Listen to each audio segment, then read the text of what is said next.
మాత్రే నమః. శ్యామల నవరాత్రులు ఆశ్వీజ మాసం, చైత్ర మాసం, ఆషాఢ మాసం, మాఘ మాసం ఈ 4 మాసాలు చాలా గొప్పవి. మాఘమాసంలో శుక్లపక్షంలో పాడ్యమి మొదలుకొని నవమి వరకు వచ్చేటటువంటి ఈ రాత్రులను శ్యామల నవరాత్రులుగా పిలుస్తారు. ఈ కాలంలో అమ్మవారు శ్యామలాదేవి అనే పేరుతో తిరుగుతుంది. ఈ నవరాత్రుల గురించి దేవి భాగవత మహిమ మానస ఉత్తరాఖండలో స్కంద పురాణంలో చెప్పబడింది. అమ్మవారికి ఉన్న చాలా రూపాలలో ఒక రూపం శ్యామలాదేవి. ఈవిడి ఇంచుమించుగా ఆకుపచ్చ రూపంలో ఉంటుంది.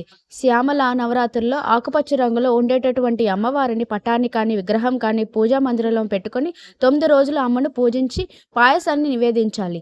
అలా చేస్తే అమ్మ అనుగ్రహం వల్ల పెళ్లి కావాల్సిన వాళ్ళకి పెళ్లి అవుతుంది. స్త్రీలకు పురుషులకు అప్పటికి పెళ్ళైన వారికి ఐకమత్యం పెరుగుతుంది. కుటుంబవృద్ధి ధనధాన్య వృద్ధి కలుగుతుంది. అకాల మరణాలు ఉండవు. ఈ నవరాత్రులు శుభ ఫలితాలు ఇస్తాయి. ఈ వీడియో నచ్చితే లైక్ చేయండి, షేర్ చేయండి, సబ్స్క్రైబ్ చేయండి.